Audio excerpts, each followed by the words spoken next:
This course will explain the basic electrical fundamental principles associated with how an alternating current voltage is produced. The course will also describe the components involved in the generation of an alternating current voltage. These are the objectives for this course.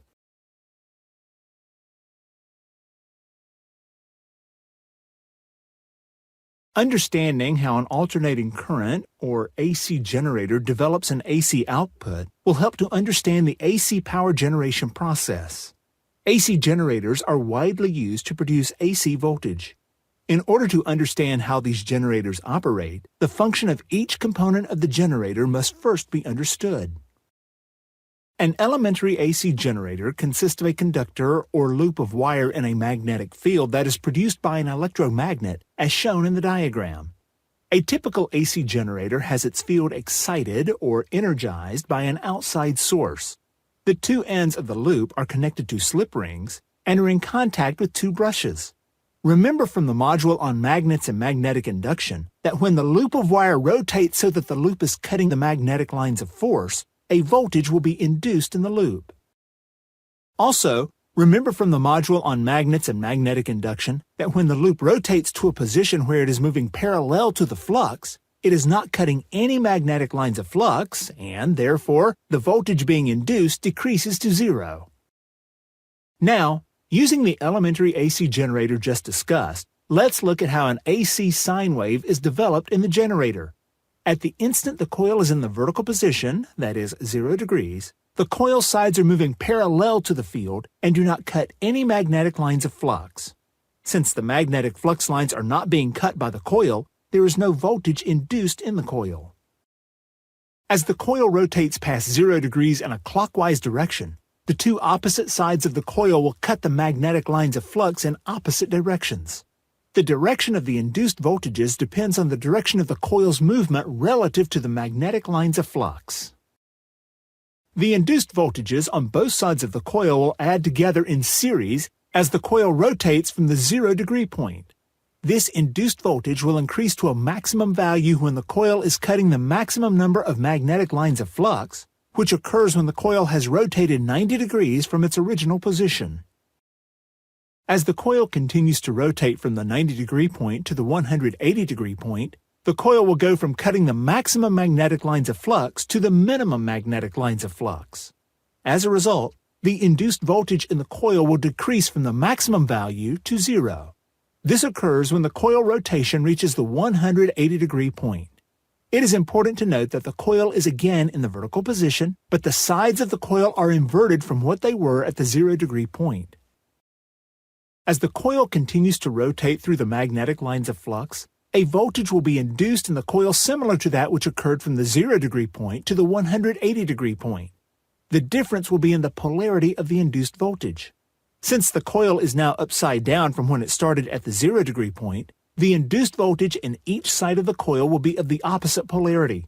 This results in a maximum negative induced voltage occurring when the coil has rotated to the 270 degree point, and a zero induced voltage when the coil has rotated to the 360 degree point.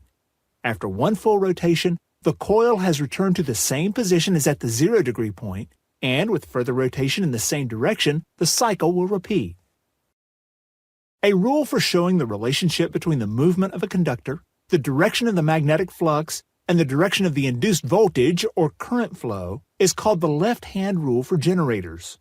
When using the left-hand rule for generators, the thumb, forefinger, and middle finger are held at 90 degrees, as shown in the diagram.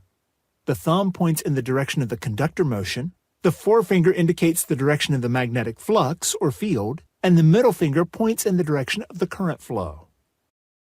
At Savannah Riverside, the prime mover for each of the standby diesel generators is the diesel engine. The main generator is considered a stationary armature rotating field generator.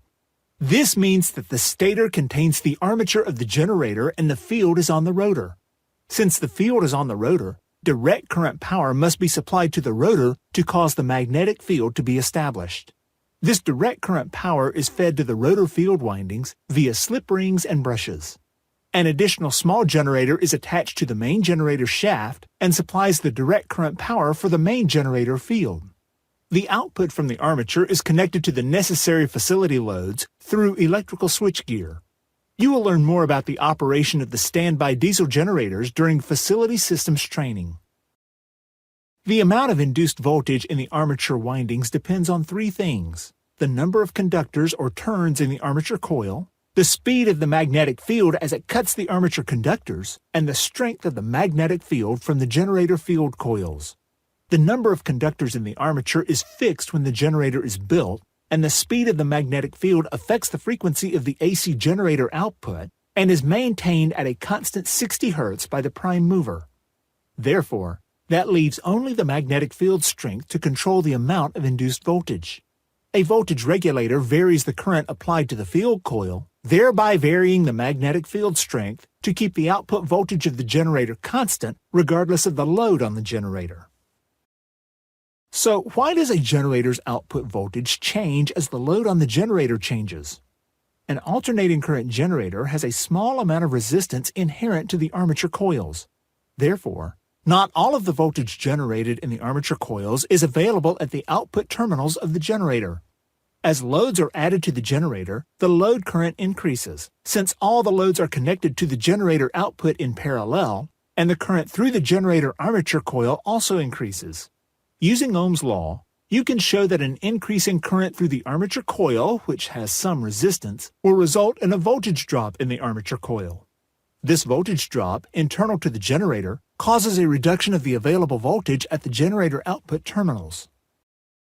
Let's look at an example to demonstrate how the load on a generator affects the generator's output terminal voltage. A generator will generate a constant 480 volts, and the armature of the generator has 0.1 ohms of resistance.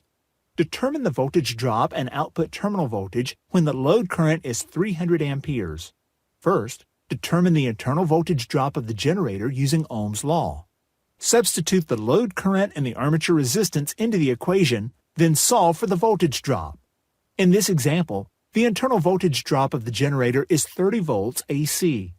Now, determine the output terminal voltage by subtracting the calculated voltage drop from the generated voltage of the generator. As you can see, the output terminal voltage of the generator has decreased to 450 volts AC when a load current of 300 amperes is present. This voltage drop is an undesirable feature of AC generators, but is inherent to every generator. A voltage regulator can compensate for this voltage change in the generator windings. As the generator output terminal voltage decreases, the voltage regulator can increase the voltage and thereby the current to the field coil, resulting in an increase in the magnetic field within the generator. This will cause the output terminal voltage of the generator to increase. Likewise, if the generator output terminal voltage increases, the voltage regulator can decrease the voltage and thereby the current to the field coil, resulting in a decrease in the magnetic field within the generator and a corresponding decrease to the generator output terminal voltage. In the arrangement shown in the diagram, a load current sensor is provided to monitor current going to the load. As the load on the generator changes, the load sensor will provide feedback to the field DC source to either increase or decrease the voltage, and therefore current to the field coil. This will maintain the generator output terminal voltage as the load changes on the generator. In the previous example, to maintain 480 volts AC at the generator output terminals, the voltage regulator will increase the generated voltage to 510 volts AC to compensate for the generator internal voltage drop of 30 volts AC.